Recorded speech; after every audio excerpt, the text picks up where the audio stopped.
तिने समोरच्या व्यक्तीचा निरोप ऐकून तिला विक्रांतची काळजी वाटू लागली आणि ती घाईघाईमध्ये विक्रांतच्या केबिनमध्ये जायला निघाली.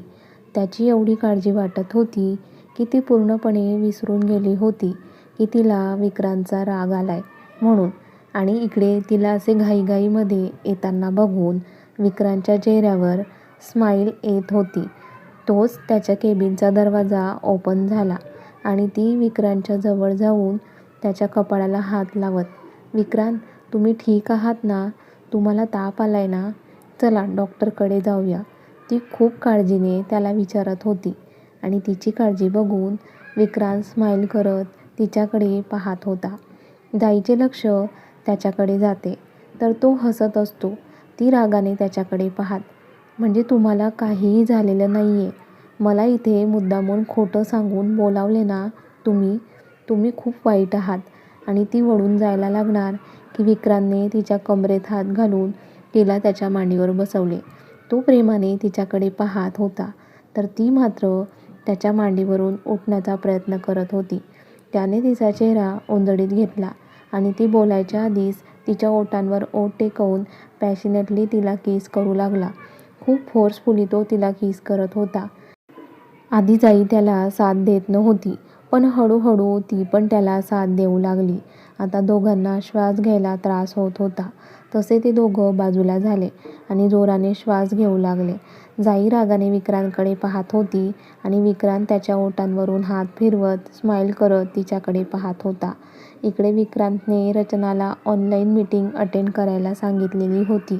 त्यामुळे ती काही तास तरी विक्रांतच्या केबिनमध्ये येऊ शकणार नव्हती. जाई त्याच्याकडे रागाने पाहत, "सोडा मला. आणि तुम्ही तर रचनासोबत लग्न केले ना? मग मला किस का केले?" ती तिचे हात रागाने त्याच्या हातातून काढून घेत म्हणते आणि त्याच्या मांडीवरून उठायचा प्रयत्न पण करते. पण विक्रांत तिच्या पोटावर त्याच्या हाताची पकड एवढ्या घट्ट करतो की तिला हलता पण येत नाही. तो तिला दोन्ही हातात उचलून घेतो आणि सोफ्यावर जाऊन बसतो. आता पण तिला त्याच्या मांडीवर घेऊन बसतो. तो तर तिच्याकडे खूप प्रेमाने पाहत असतो पण ती मात्र त्याच्याकडे रागाने पाहत असते. तिचे रागाने पाहणे साहजिक होते कारण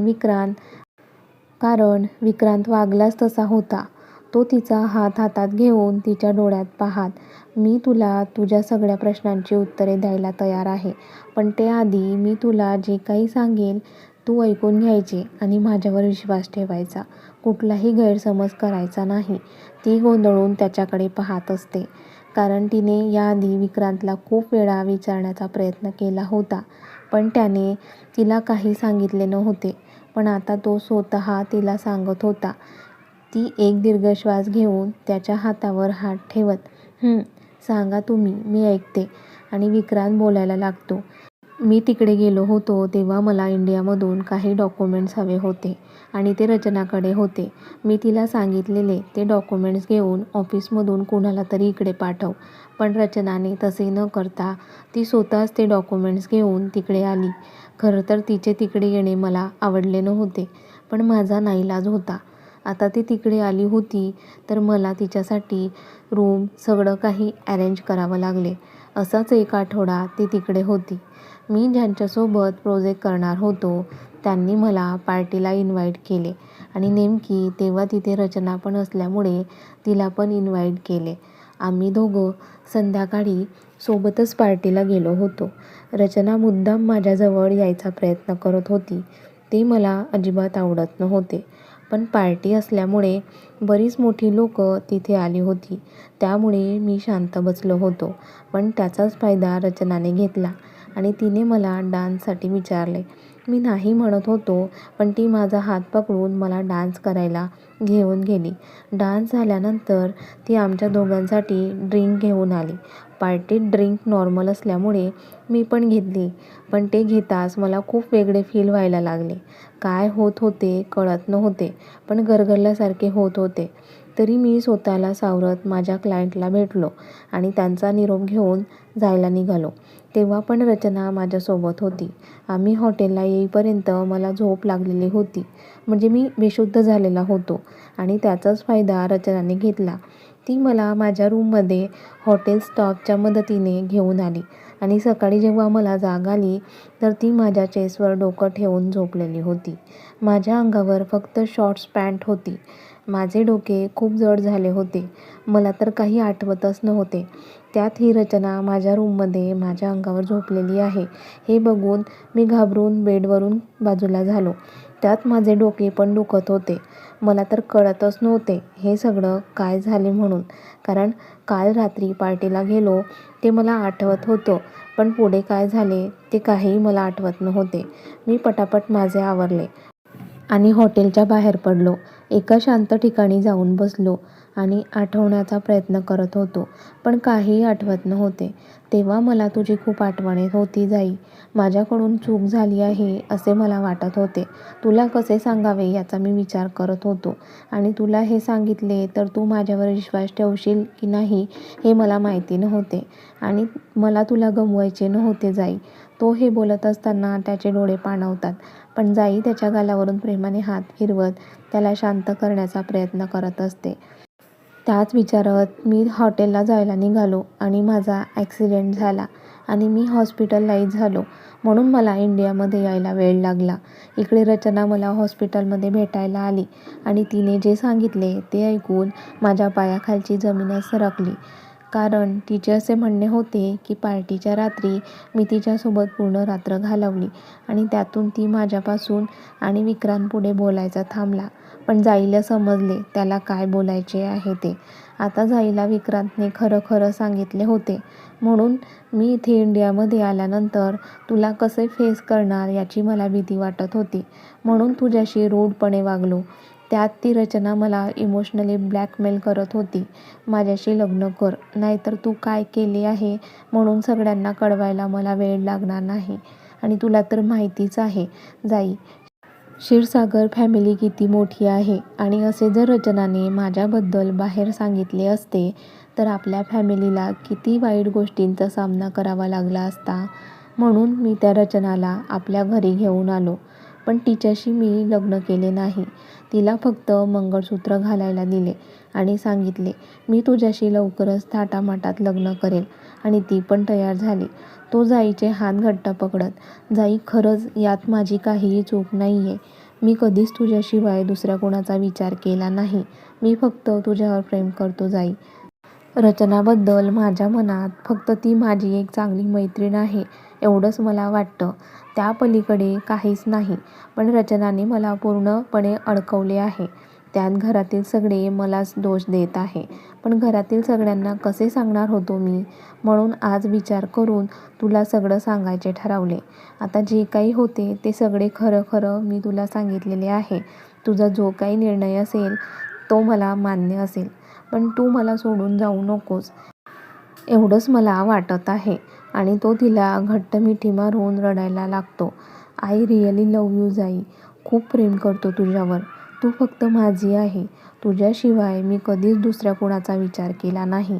विक्रांत रडत रडत बोलत असतो. जाईने आजपर्यंत विक्रांतला असे रडताना कधीच पाहिले नव्हते. तसा तिचा पण विश्वास होता की विक्रांत असे काही करणार नाही म्हणून. कारण त्यांची दोघांचे जेव्हा नवीन नवीन लग्न झाले होते तेव्हा विक्रांतने जाईला त्रास दिला होता, पण तिच्या जवळ जाण्याचा कधी प्रयत्न केला नव्हता. जाई पण त्याच्या पाठीवरून प्रेमाने हात फिरवत त्याला शांत करत असते. हळूच त्याला मिठीतून बाजूला करते आणि त्याचे अश्रू पुसत त्याच्या डोळ्यात पाहत, अहो प्लीज तुम्ही रडू नका आणि तुम्ही आता जे काही सांगितले त्यावर माझा विश्वास आहे. तुम्ही काळजी करू नका. ती रचना असे का वागत आहे ते आपण शोधूया आणि तुम्हाला यातून निर्दोष सोडवूया. ती त्याला आधार देत समजावत असते. जाईने त्याला समजून घेऊन त्याच्यावर विश्वास ठेवला याचा विक्रांतला खूप आनंद झाला होता. तो तिच्या कपाळावर किस करत, बायको थँक्यू. तू माझे ऐकून घेऊन माझ्यावर विश्वास ठेवला. खूप खूप थँक्यू. अहो थँक्यू काय, त्यात माझा तुमच्यावर पूर्ण विश्वास आहे. पण मला तुमचे एक आवडले नाही. तुम्ही त्या रचनाला असे घरी घेऊन आलात आणि माझ्यावर ओरडून म्हणाला की ती माझी बायको आहे. किती वाईट वाटले मला. सॉरी ना बायको. माझा खरंच नाईलाज होता. मला खरं तर तिला आपल्या घरी आणायचेच नव्हते, पण ती मला धमकी देत होती. तू घरी घेऊन नाही गेलास तर मी सगळ्यांना सांगेल म्हणून. बरं बरं ठीक आहे. जे झाले ते झाले. आता तुम्हाला यातून बाहेर कसे काढायचे याचा विचार आपल्याला केला पाहिजे. ते रचनाने तुम्हाला कधी सांगितले की ते आणि ती बोलायची थांबली. खरं तर तिच्याकडून बोलावले जात नव्हते. ते आताच इंडियामध्ये आल्यानंतर तिने टेस्ट केली कुठल्यातरी हॉस्पिटलमध्ये आणि ते रिपोर्ट मला पाठवले. ते मला दाखवा. विक्रांत त्याच्या मोबाईल ओपन करून जाईला ते रिपोर्ट दाखवतं. ते रिपोर्ट जाई निरखून पाहत असते आणि ते पाहत असताना तिला काहीतरी क्लिक होते. विक्रांत, आपल्याला जर लवकरात लवकर यातून बाहेर पडायचे असेल तर वेळ वाया घालवायचा नाही. चला आताच कामाला लागूया. ती रचना कुठे आहे आता? तिला मी एक मीटिंग अटेंड करायला सांगितलेली होती. ती मीटिंग काही लवकर संपणार नाहीये. विक्रांत मिश्किल हसत म्हणाला. मग आपण त्या वेळेत या हॉस्पिटलमध्ये जाऊन चौकशी करूया. पण जाई, विक्रांत माझ्यावर विश्वास आहे ना? स्वतःपेक्षा जास्त तिच्या गालावर हात फिरवत तो म्हणतो. मग चला. आणि ती त्याचा हात पकडून प्रायव्हेट लिफ्टकडे घेऊन जाते. तिथून ते पार्किंगमध्ये येतात आणि हॉस्पिटलला जायला निघतात. गाडी चालवत असताना विक्रांत जाईचा हात हातात पकडून, जाई पुन्हा एकदा थँक्यू. एवढं सगळं ऐकून तू माझ्यावर विश्वास ठेवलास. अहो बस ना. आणि माझा तुमच्यावरचा विश्वास कधीच कमी होणार नाही. आणि ती त्याच्या हातावर ओठ टेकवते. दोघं आज खूप हॅपी होते कारण दोघांमधले गैरसमज आज दूर झाले होते. काही वेळात त्यांची गाडी त्या हॉस्पिटलच्या पार्किंगमध्ये येऊन थांबते. जाई तिच्या तोंडाला मास्क लावते. मी जोपर्यंत येत नाही तोपर्यंत तुम्ही बाहेर येऊ नका. हो बायको. आणि ती जायला लागणार की विक्रांत तिचा हात पकडून तिला थांबवतो. तशी ती गोंधळून त्याच्याकडे पाहते. तो पटकन तिला मिठी मारतो आणि काळजी घे म्हणून सांगतो. विक्रांत, मला काहीही होणार नाहीये. तुम्ही माझी काळजी करू नका. ती त्याच्या पाठीवर हात फिरवत त्याला समजावत असते. बरं आलेच मी. आणि ती निघून जाते. इकडे विक्रांत गाडीतच बसून होता. खरं तर त्याला जायची खूप काळजी वाटत होती.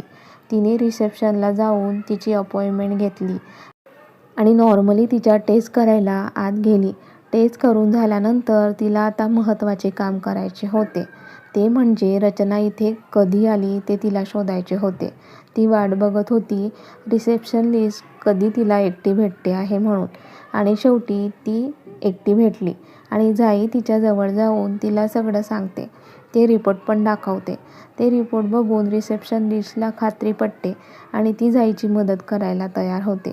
पण मॅडम, मी तुमची मदत करते यात माझी नोकरी. तुम्ही अजिबात काळजी करू नका. तुम्हाला काहीही होणार नाही. आणि ती एका वॉर्ड बॉयच्या मदतीने जाईला CCTV फुटेजचा सगळा डेटा देते. जाई त्या दोघांना थँक्यू म्हणते आणि बाहेर जायला निघते. पण त्याच वेळेत जाईला कुणीतरी पाहते. पण जाईचे लक्ष त्या व्यक्तीकडे नसते. ती तर या आनंदात असते की तिला सगळा डेटा मिळाला म्हणून. ती येताना दिसताच विक्रांतचा जीवात जीव येतो. ती कारमध्ये बसताच विक्रांत तिला मिठीत कवटाळून घेतो. ती त्याच्या पाठीवरून हात फिरवत, रिलॅक्स विक्रांत, काही नाही झाले, मी ठीक आहे. आणि ती मिठीतून बाजूला होत, विक्रांत, मला त्या तारखेचा डेटा तर मिळाला आहे. बघूया यातून आपली काही मदत होते का? बरं चला. यात काय आहे मला बघायची उत्सुकता आहे. हो मला पण. आणि तो गाडी फार्म हाऊसच्या रस्त्याने घेतो.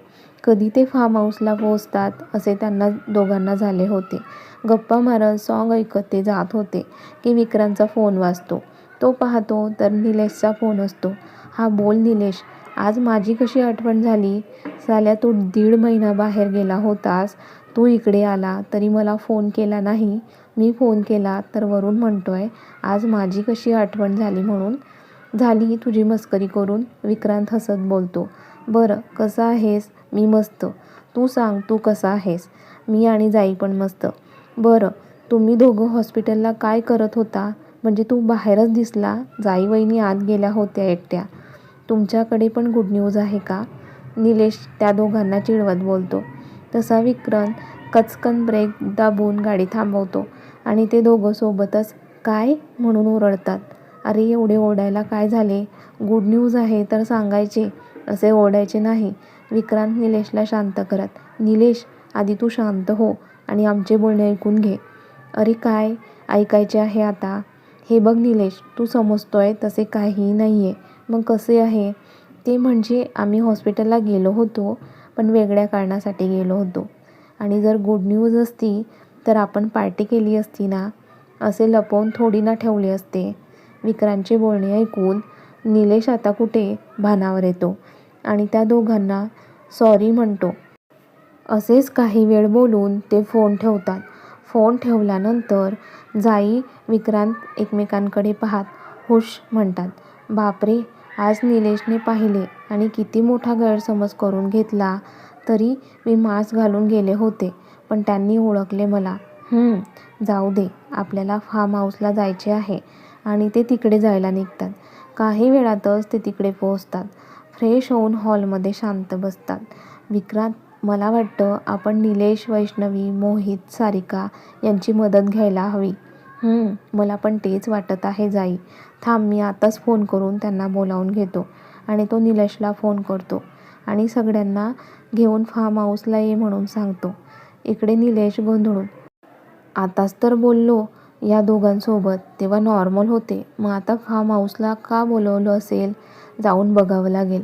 आणि तो मोहितला कॉल करतो आणि सांगतो विक्रांत आणि जाईंनी फार्म हाऊसला बोलावले आहे म्हणून. मोहित आणि सारिका निलेशच्या घरी पोहोचतात आणि ते चारही जण फार्म हाऊसला जायला निघतात. अर्ध्या पाऊण तासात ते तिथे पोहोचतात आणि घाईघाईमध्ये आत येतात. जाई आणि विक्रांतला हॉलमध्ये बसलेले बघून ते चारही त्यांच्याजवळ येऊन बसतात. काय वाटतं, विक्रांत त्यांच्याबद्दल सगळं काही त्याच्या फ्रेंड्सला सांगेल का? आणि ते सगळे या दोघांना मदत करायला तयार होतील का? बघूया पुढील भागात. आणि कथेचा हा भाग कसा वाटला कमेंट्स करून नक्की कळवा. व्हिडिओला शेअर करा, जास्तीत जास्त लाईक करा आणि आठवणीने हाईप पण करा. आणि तुमच्या सगळ्यांच्या आवडत्या लाईफ मराठी स्टोरीज चॅनलला सबस्क्राईब पण करा. धन्यवाद.